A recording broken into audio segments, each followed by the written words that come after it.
1107 gen Z தலைமுறையும் தந்தை பெரியார் சிந்தனைகளும் இளையோர் உரையரங்கத்திற்கு தலைமையேற்றிருக்கக்கூடிய முனைவர் அன்பழகன் ஐயா அவர்களுக்கும் வந்திருக்கக்கூடிய தோழர்கள் அனைவருக்கும் மேடையில் அமர்ந்திருக்கக்கூடிய தோழர்கள் அனைவருக்கும் வணக்கம். ஜென்சி தலைமுறை தந்தை பெரியாரும் அப்படின்னு சொல்லும் போது இப்ப இருக்கக்கூடிய ஜென்சிகளுக்கு பல பேருக்கு தந்தை பெரியார் கொண்டு போய் சேர்த்திருக்காங்க. அது திமுக கொண்டு போய் சேர்த்துச்சு, அதிமுக கொண்டு போய் சேர்த்துச்சு அப்படின்றத தாண்டி ஜென்சியால அதிகமா கவரப்படக்கூடியவர் விஜய் அவர்கள். அவர் தந்தை பெரியாரை வச்சு கொண்டு போய் பெரியார்னா யாருனாவது கொண்டு போய் சேர்த்தாங்க. ஆனா கருத்துக்களை கொண்டு போய் சேர்க்கல அவங்க இப்ப வரைக்கும். அப்படி இருக்கும்போது தந்தை பெரியார் என்ன பண்ணிட்டாரு அப்படின்னு தொடர்ச்சியா கேட்டுக்கிட்டே இருப்பாங்க. அவங்க கட்சியில இருக்கவங்களே பலர் கேட்பாங்க. தந்தை பெரியார் அவர்கள் மலைக்கு கூட ஒரு பள்ளிக்கூடம் பக்கம் ஒதுங்கினதே கிடையாது. ஆனா 10 வயசுல அவர் கேட்ட கேள்விகள் இப்ப வரைக்கும் ஒரு சமூக மாற்றங்கள் ஏற்படக்கூடிய அளவிற்கு அவருடைய கருத்துக்கள்லாம் இருக்கும். 10 வயசுல பக்கத்துல இருக்கவங்கள ஒரு ஏற்றத்தாழ்வுடன் பார்த்துட்டு இருந்த ஒரு நிலைமை இருந்துச்சு. அப்ப அவங்க வீட்டுல எதிர்த்து கேள்வி கேட்டவர் தான் தந்தை பெரியார்.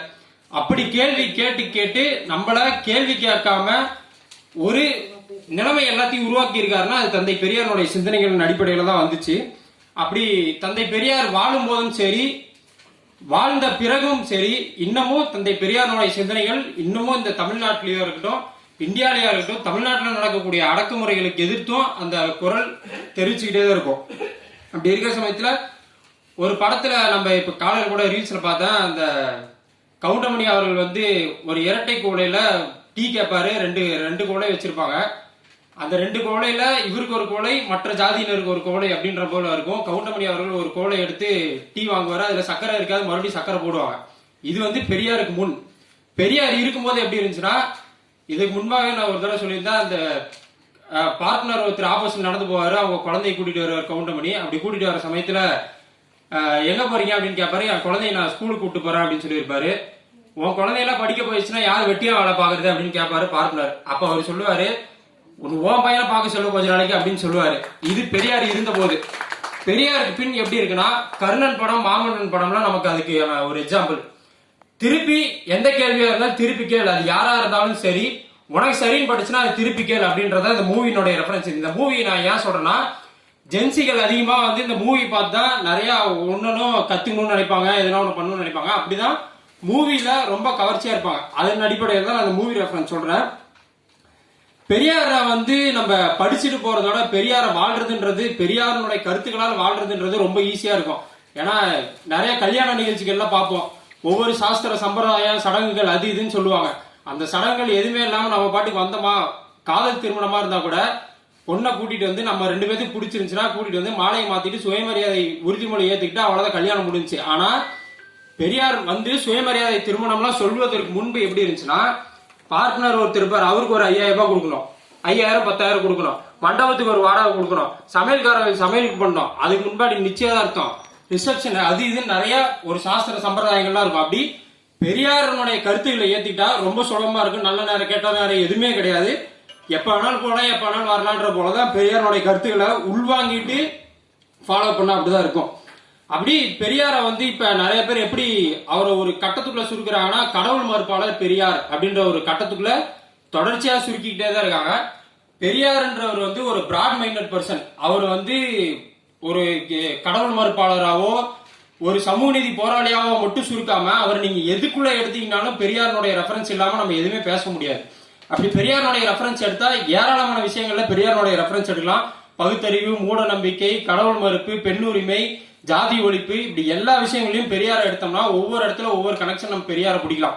அப்படி பெண்ணுரிமையை பத்தி எடுத்துக்கிட்டா, இன்னைக்கு நம்ம பாட்டி காலத்துல எப்படி இருப்பாங்கன்னா, அவங்க கணவர் இறந்துருப்பாங்க. அப்ப வெள்ளை சேலை தான் மேல போத்தி இருப்பாங்க. அதற்கப்புறம் நம்ம அம்மா எல்லாம் எப்படி இருப்பாங்கன்னு கேட்டா, கணவர்லாம் இறந்துட்டாங்கன்னா அந்த வெள்ளை சாரி அதெல்லாம் எதுவுமே இருக்காது. அதற்கு முன்பு நம்ம பாட்டி காலத்துல வீட்டுக்குள்ளேயே தான் இருப்பாங்க. நம்ம அம்மா காலத்துல எல்லாருமே வெளியே போலாம், அந்த வெள்ளை சாரியை அடைஞ்சிருக்கணும் அப்படின்ற ஒரு கட்டாயம்லாம் இருக்காது. அது ஏன் கட்டாயம் இல்லைன்னா, ஒரு சட்டமாலாம் எதுவும் கிடையாது. ஆனா பெரியார் சொன்ன கருத்துக்களால அந்த நடைமுறை மாற்றப்பட்டு இருக்கு. இப்ப இருக்கக்கூடிய நம்ம ஜென்சி இளைஞர்கள் இருக்கக்கூடிய பெண்கள்லாம் எப்படி இருக்காங்கன்னு கேட்டா, ரொம்ப சபிஷியன்டா எந்த அளவுக்கு ஒரு உரிமையோட இருக்க முடியுமோ அந்த அளவுக்கு இருக்காங்க. அப்படி இருக்காங்க. இப்ப நம்ம ஆண்கள்லாம் பாத்தீங்கன்னா பாக்கெட் எல்லாத்துக்குமே இருக்கு. இப்பவும் கிடையாது, அப்ப இருந்தே இருக்கும். பாக்கெட் இருக்கும், அவங்க உள் பாக்கெட் இருக்கும், வெளி பாக்கெட் இருக்கும், அப்படிலாம் இருக்கும்போது பணம் அதுல வச்சுப்பாங்க. ஆனா பெண்களுக்கு வந்து அந்த பணம் இருக்கக்கூடாது அப்படின்னு சொல்லி அந்த காலத்துல இருந்துச்சு. அதுக்கப்புறமா பெண்களுக்கு வந்து இப்ப நிறைய பேர் பாக்கெட் வச்சதுன்றதே ஒரு மிகப்பெரிய புரட்சியா தான் நம்ம பார்க்கணும். பெண்கள் கையில காசு போனதே ஒரு மிகப்பெரிய புரட்சி தான். அது தந்தை பெரியாருடைய கருத்துக்கள் அடிப்படையில தான் வந்திருக்கு.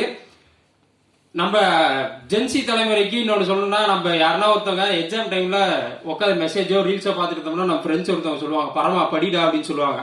அந்த டயலாக் வந்து நம்ம இப்ப அந்த தந்தை பெரியாருடைய சிந்தனைகளுக்குள்ளேயே ஒப்பிட்டு பார்க்கணும்.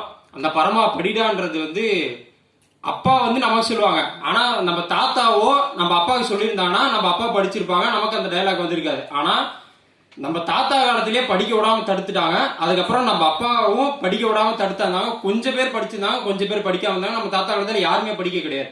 அப்படி நம்ம அப்பா காலத்துல கொஞ்சம் பேர் படிச்சவங்க இருந்தாலும் படிக்காதவங்க எல்லாம் நம்மள்ட்ட என்ன சொல்றதுன்னா, பரமா படிட்டா. ஏன் அது சொல்றாங்கன்னா, நம்ம படிச்சு முன்னேறிட்டா அதுக்கப்புறம் வரக்கூடிய சமூகமா இருக்கட்டும், இங்க இருக்கக்கூடிய சீர்திருத்தங்களா இருக்கட்டும், எல்லாமே நல்லதா நடக்கும்ன்றதுக்காக தான் பரமா படிடா அப்படின்றது.